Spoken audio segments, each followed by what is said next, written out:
bom dia. Hoje vamos falar sobre o efeito fotoelétrico. Vamos aqui também discutir, apresentar, né, uma concepção experimental deste experimento. Bom, primeiramente aqui falando alguns aspectos históricos ligados ao efeito fotoelétrico. O Hertz foi quem descobriu o efeito fotoelétrico. O Hertz teve uma participação grande na questão da radiação eletromagnética. A radiação eletromagnética, que era uma previsão do Maxwell, mas que foi efetivamente comprovada a existência da radiação eletromagnética pelo Hertz. Bom, ao longo do estudo, o Hertz verificou que quando a luz incidia sobre um metal, ela era capaz de arrancar elétrons, de desprender elétrons deste metal. Então, esse é o efeito fotoelétrico, ou seja, desenho aqui no cantinho. Então, vem a radiação, acerta um metal e é verificado, então, que elétrons são ejetados deste metal. Esse, então, é o efeito fotoelétrico descoberto pelo Hertz. Um certo tempo depois, né, em 1903, o Lennard, um assistente do Hertz, ele desenvolveu alguns experimentos para estudar a relação entre a intensidade da luz que incidia sobre o metal e a energia dos elétrons que eram emitidos, porque o elétron era emitido aqui e ele tinha uma determinada energia. Então ele estabeleceu, concebeu diversos experimentos para fazer esse estudo, mas ele não, enfim, não viu nenhuma relação entre a intensidade da luz e a energia dos elétrons. Mas ver que não era, isso contradizia o que era esperado na época, né? Pelo paradigma da época, aumentando a intensidade da luz, deveria aumentar também a intensidade dos elétrons, quer dizer, a intensidade da energia dos elétrons. E vocês devem estar lembrados, fazendo comentários sobre isso, que a radiação, então, tem uma componente de campo elétrico e uma componente de campo magnético, né? As duas são perpendiculares entre si e a direção de propagação, né, é perpendicular a cada uma delas. Então, aqui temos a direção de propagação da radiação. Se a gente aumenta a intensidade da radiação, nós estamos aumentando a intensidade desse campo elétrico, né? Então, o campo elétrico vai fazer o elétron se movimentar no interior do metal e dobrando ou aumentando a intensidade do campo elétrico, era previsto que aumentasse a energia dos elétrons emitidos, ou seja, que o elétron ia ser arrancado com mais facilidade. Enfim, não era o que foi verificado. Há um certo tempo depois, né, lá em 1905, o Einstein foi quem, usando uma proposta inicialmente apresentada pelo Planck para quantização da radiação de corpo negro, né, que o Planck, nós ainda não vimos esse experimento, mas nós vamos ver, né, enfim, ao longo da matéria. Mas o Planck estudou a emissão de radiação por um corpo negro, a emissão de radiação pela matéria em geral, e ele propôs, então, para poder explicar a emissão de radiação, que a radiação emitida era quantizada. E o Einstein fez uso da proposta de Planck para então propor uma explicação que conseguiu explicar satisfatoriamente o efeito fotoelétrico. Enfim, ele conseguiu dar um equacionamento, né, que conseguiu explicar esse efeito. E essa explicação, né, então, era baseada na proposta de quantização da energia da radiação que incidia sobre o metal. Nós vamos ver aqui em mais detalhes.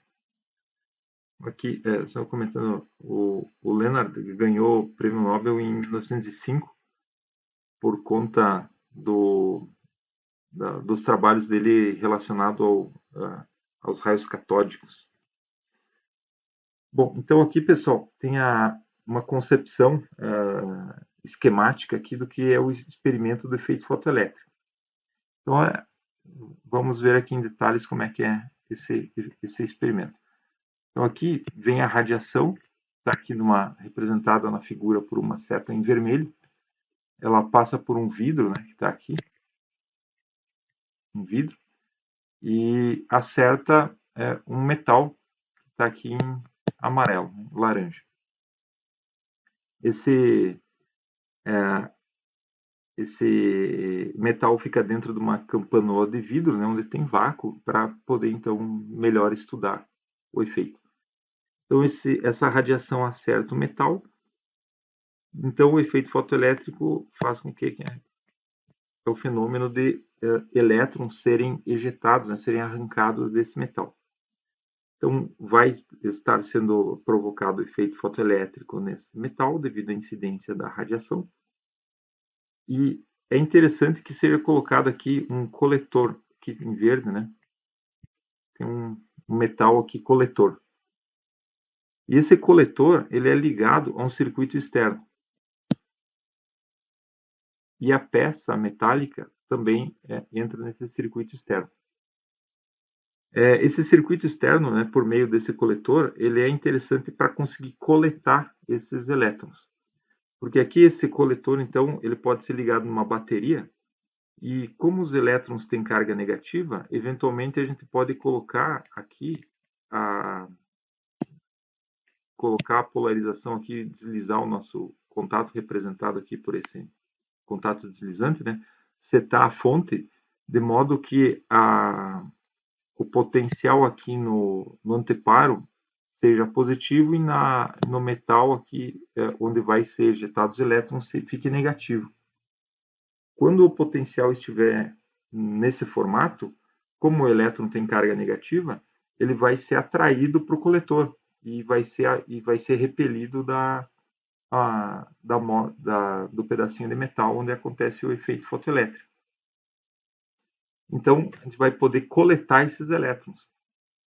Na hora que o elétron é ejetado da peça metálica e depois ele é coletado pelo coletor, nós vamos então detectar é possível detectar aqui uma corrente elétrica nesse amperímetro. Então, vai ser uma corrente devido puramente ao efeito fotoelétrico. Por quê? Porque veja que não tem nenhum contato aqui, né? É um circuito aberto. Não tem contato direto entre a amostra metálica e o coletor. Então, toda a corrente medida é devido puramente ao efeito fotoelétrico. Embora exista aqui um potencial sendo aplicado no circuito, né? Como não tem contato, a corrente é devido puramente ao efeito fotoelétrico. Então, a gente está medindo uma corrente aqui devido ao efeito fotoelétrico. Né? Interessante. Bom, como aqui a gente pode alterar a tensão no circuito, é possível ir reduzindo a tensão, por exemplo, né? Puxando o contato aqui mais para o outro lado, até o ponto que a gente tem, por exemplo, um potencial zero.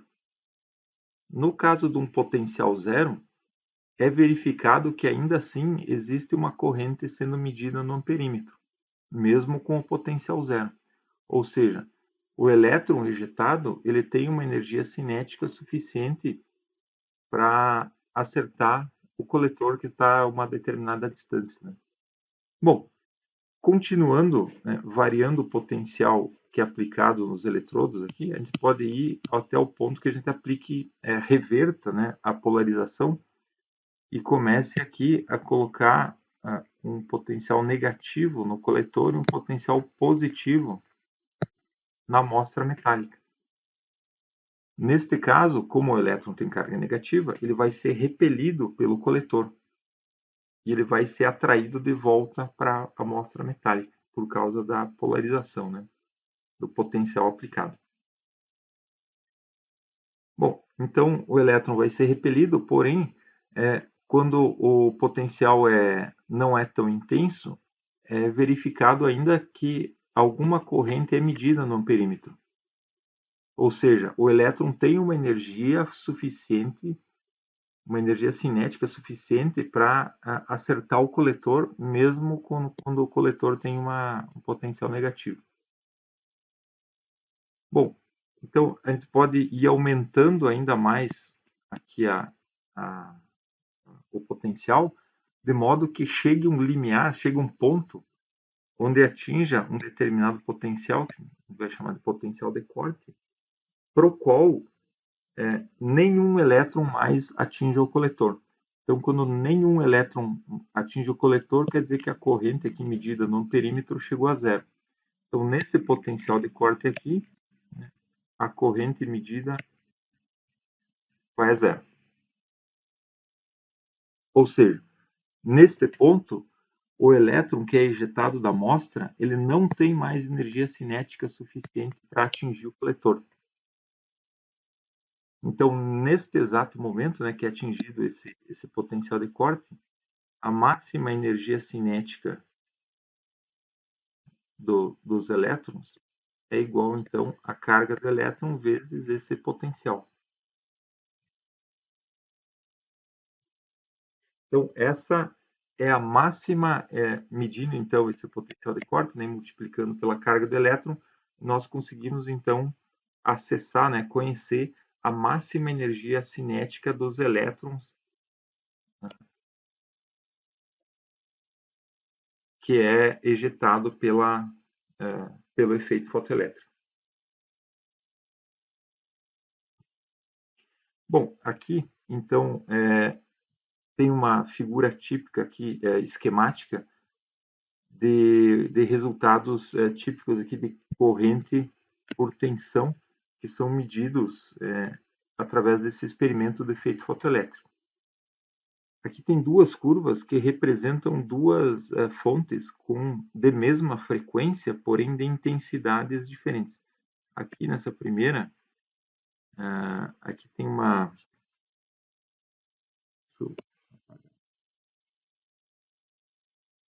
Essa primeira é quando a gente tem uma intensidade menor, menos intensa, a radiação.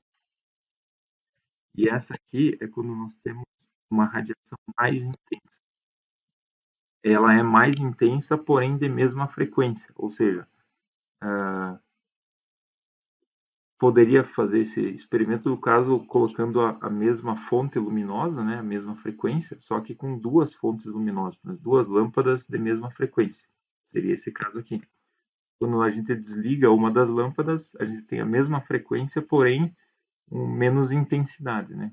Então, aqui seria esse caso aqui.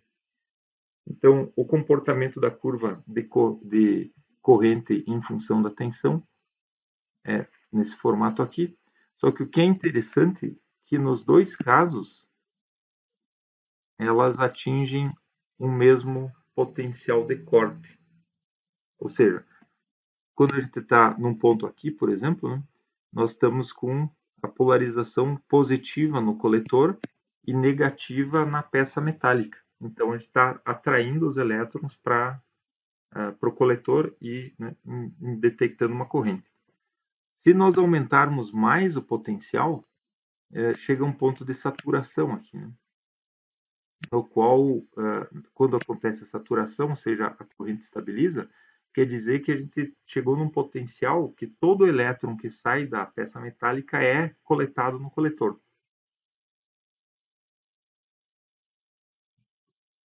Então, isso atinge um ponto de saturação nas duas curvas. Porém, à medida que a gente vai reduzindo o potencial, né, chega eventualmente a zero, mesmo a zero a gente tem elétrons que atingem o coletor, ou seja, é detectado ainda uma corrente elétrica. Ou seja, o elétron tem uma energia cinética capaz de atingir o coletor que está a uma determinada distância. Então, mudando o nosso potenciômetro, né, do nosso circuito, você pode continuar indo aqui e reverter a polarização, ou seja, indo para o lado aqui negativo do potencial. Quando a gente chega no lado negativo, a gente começa a afastar os elétrons do coletor. Por quê? Porque o coletor daí tem um potencial negativo. E como o elétron tem carga negativa, né, ele vai ser repelido pelo coletor. Então a gente vai reduzindo a corrente até chegar a um ponto de corrente zero. Quando então a gente chega no ponto de corrente zero, então a gente chega nesse potencial de corte, nomeá-lo aqui de V0. Ele é negativo, né, obviamente, porque a gente reverteu a polarização, né, usando o nosso aparato externo, né, e colocou uma polarização negativa no coletor. Bom, desse resultado aqui, então, né, para duas intensidades de radiação, o interessante aqui é que esse resultado ele não era esperado, né, pela teoria clássica, né, do eletromagnetismo. O que era esperado era que dobrando a intensidade da radiação, a gente dobraria o potencial de corte. Que lembra lá do início, né, que se a gente tivesse classicamente o que era esperado, era que se a gente tivesse aqui uma componente de campo elétrico na radiação e uma componente de campo magnético, na hora que essa radiação, a radiação em forma das componentes aqui do campo elétrico e do campo magnético, em forma ondulatória, atingisse o metal, ela fizesse o elétron, né, oscilar aqui de acordo com a componente de campo elétrico que atingisse o metal. Se nós tivéssemos uma radiação aqui que fosse o dobro da intensidade, quer dizer que cada uma das componentes aqui estaria dobrada e faria o elétron, né, oscilar aqui também com uma amplitude maior. E essa amplitude maior faria, né, era esperado, né, que fizesse, aumentasse, né, o número de elétrons ejetados. Porém, isso não acontecia. Bom, então esse é um primeiro experimento e agora a gente pode ver aqui o resultado de um segundo experimento. Esse segundo experimento é basicamente o mesmo experimento, só que repetido para diferentes frequências de luz incidente. Ou seja, basicamente a gente pode botar filtros de frequência numa luz branca, ou se não mudar a fonte luminosa que a gente utiliza para estar mudando a frequência da radiação que atinge a peça metálica e provoca o efeito fotoelétrico. Bom, mudando então a frequência e medindo, ou seja, levantando essa curva aqui para cada uma das fontes luminosas, pode então medir o potencial de corte para cada fonte luminosa. Então a gente faz o gráfico aqui de potencial de corte. Nessa figura que foi pega do livro, aqui está V stop, né? Mas no slide anterior a gente chamou de V0, né? Então a gente mede aqui o potencial de corte em função da frequência da radiação incidente. Então basicamente tem alguns pontos aqui que é possível fazer um ajuste, né? Que é basicamente isso aí uma curva, né? A curva que tem um formato, é uma reta, né? Só que é verificado, então, que chega um determinado ponto aqui, que aqui ele tem a frequência de corte, para qual, abaixo dessa frequência, nessa região aqui, não ocorre efeito fotoelétrico. Ou seja, só ocorre efeito fotoelétrico se a frequência ela tem um valor igual ou maior que essa frequência de corte. Né? Ou seja, para cá ocorre efeito fotoelétrico. Mas abaixo dessa frequência de corte não acontece o efeito fotoelétrico. Ou seja, existe uma frequência de corte, uma frequência na qual o potencial de corte é zero. Nesse caso, então, né, quando a gente atinge essa frequência de corte, nenhum elétron, né, é arrancado da amostra metálica.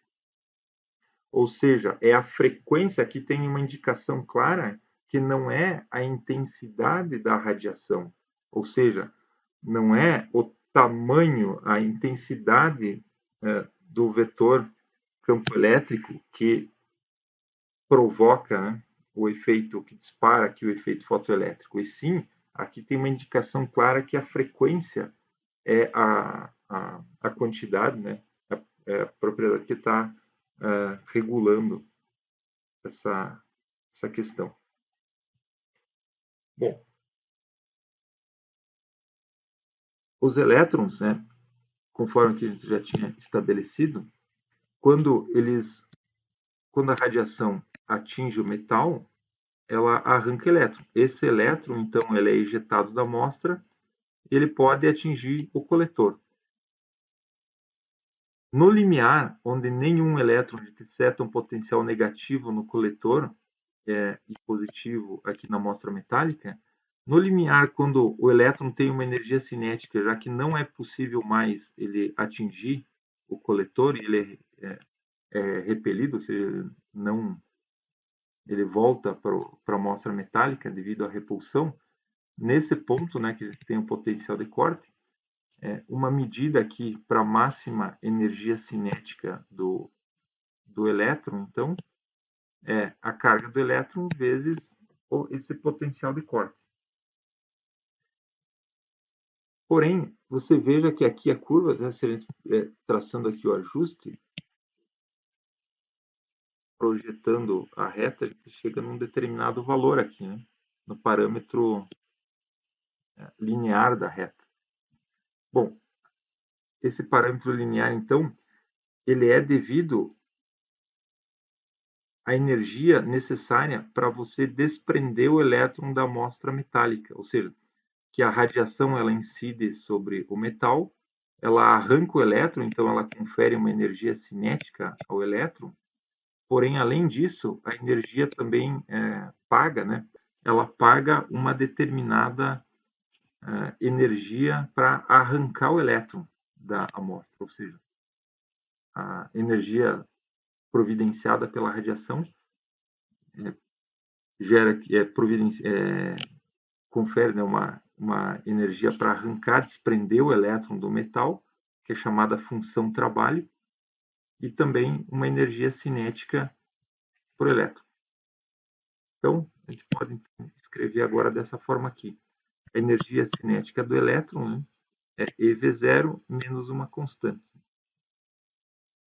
Ou seja, a energia trazida pela radiação, né, vai se converter, né, após a incidência sobre o metal, numa energia cinética do elétron e mais quanto custou em energia para arrancar, para desprender, para desligar esse elétron do metal. Vai chamar aqui de função trabalho. Então é igual K mais φ. Φ que é símbolo para a função trabalho.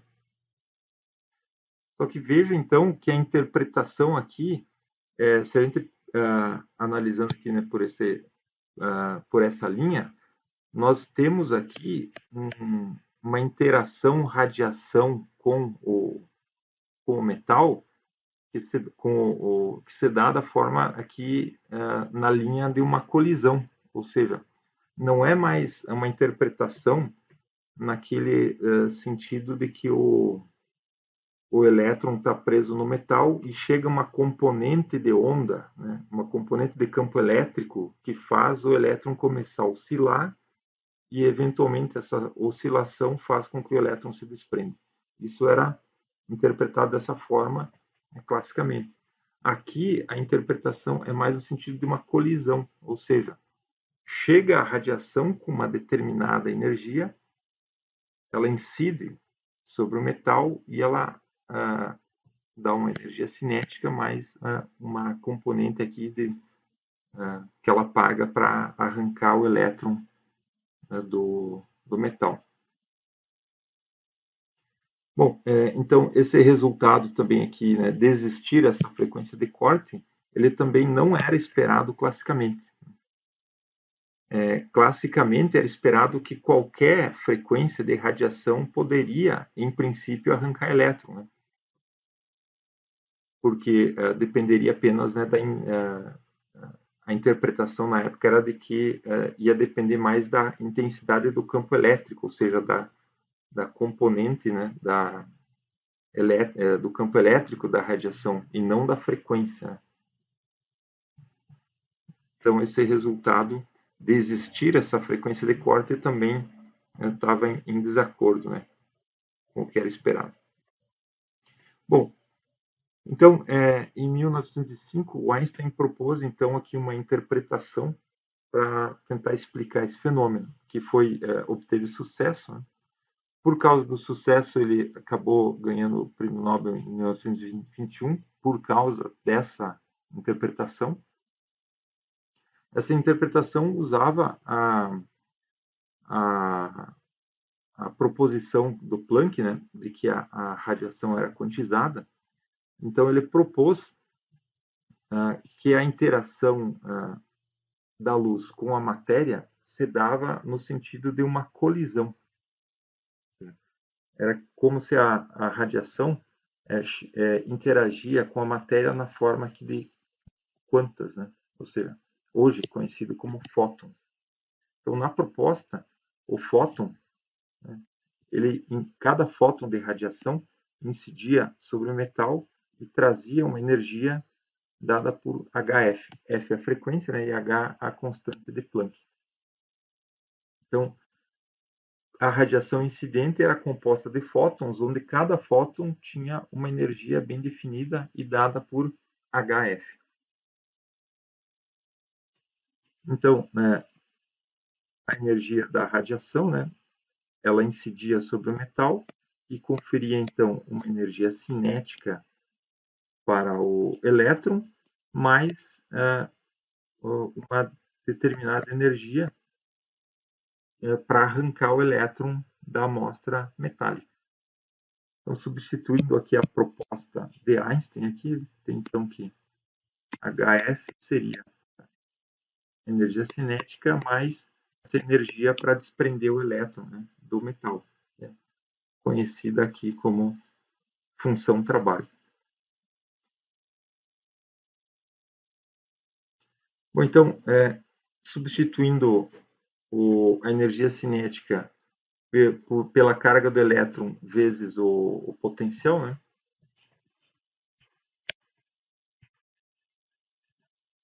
nós podemos então isolar o potencial e chegar aqui em uma equação da reta, né, onde aqui HF é a energia do fóton incidente e aqui a função trabalho.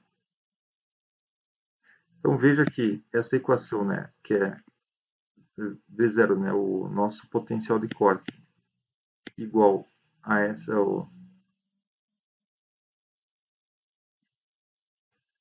H sobre F mais φ sobre E, onde aqui H sobre E é uma constante, né? E aqui φ sobre E também é uma constante, ou seja, é uma equação do tipo, né? V0 é um AF mais B aqui, né?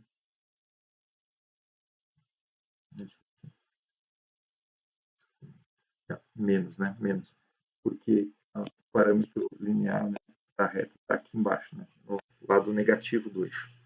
Bom, então, essa equação da reta, ela consegue, então, essa proposta do Einstein, né, de considerar a energia do fóton incidente como HF, ela consegue, então, explicar aqui, né, o caráter linear da curva e também a frequência de corte, no qual,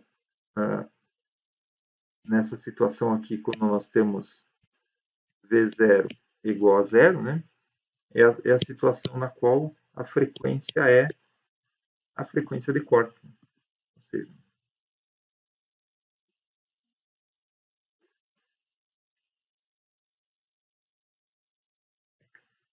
bom, então esse é o segundo, né, o resultado do segundo experimento do efeito fotoelétrico, que então tem aqui uma explicação em termos aqui do que seria uma colisão, né, uma colisão partícula luminosa, que seja o fóton, com o elétron que está no metal. Bom, então são esses os dois experimentos, né, que dão aqui uma interpretação da forma como a radiação interage com o metal, no sentido de colisão, ou seja, que o fóton chega com uma energia muito bem definida no metal e consegue arrancar, então, mediante uma interpretação aqui que remete à colisão, arrancar esses elétrons e dar uma energia cinética para eles. Diferente da interpretação clássica, quando se entendia a radiação como a interação da radiação com a matéria como sendo uma interação regulada pela ondulatória, né, pela mecânica ondulatória, que não conseguia explicar esse fenômeno, né, do efeito fotoelétrico. Bom, para fechar então, nós vimos na aula passada, na nossa primeira aula e também no vídeo da semana passada, que a radiação apresenta o fenômeno da difração, também o fenômeno da polarização, e que ela sofre a difração, né, ao passar pela fenda, e usando o experimento de fenda dupla de Young, nós verificamos que a radiação apresenta interferência. Isso é característica do fenômeno ondulatório, ou seja, a radiação, a luz, né, a radiação eletromagnética é uma onda. Isso ficou claramente, né, definido, mostrado no experimento de Young, por exemplo. Aqui, a explicação do efeito fotoelétrico remete à interpretação da luz como uma partícula, porque o efeito fotoelétrico ele só consegue ser explicado se você entender que a interação, né, da luz com a matéria se dá em termos ali de fóton, né, de quantos, ou seja, de pedacinhos de energia de luz bem definidos que interagem com a matéria, remetendo então a uma concepção da radiação como partícula. Bom, então tem aqui uma interpretação dupla, né? Tem a radiação, a luz como radiação, e tem também agora a luz como partícula. Bom, isso pode parecer em princípio contraditório, né? Como que uma coisa vai ser duas coisas ao mesmo tempo? Só que ela não é duas coisas ao mesmo tempo, não. Ela se propaga no espaço como onda, mas ela interage com a matéria com características de interação partícula-partícula. Ou seja, a luz interage com a matéria de forma corpuscular, mas ela se propaga no espaço como uma onda. Então, isso é a nossa segunda conclusão aqui acerca da luz. Então, a luz, quando ela interage com a matéria, ela apresenta propriedades corpusculares. Né? Esses corpúsculos, então, nomeados aqui de fótons. Né? Inicialmente, o Einstein chamava aqui de quantum.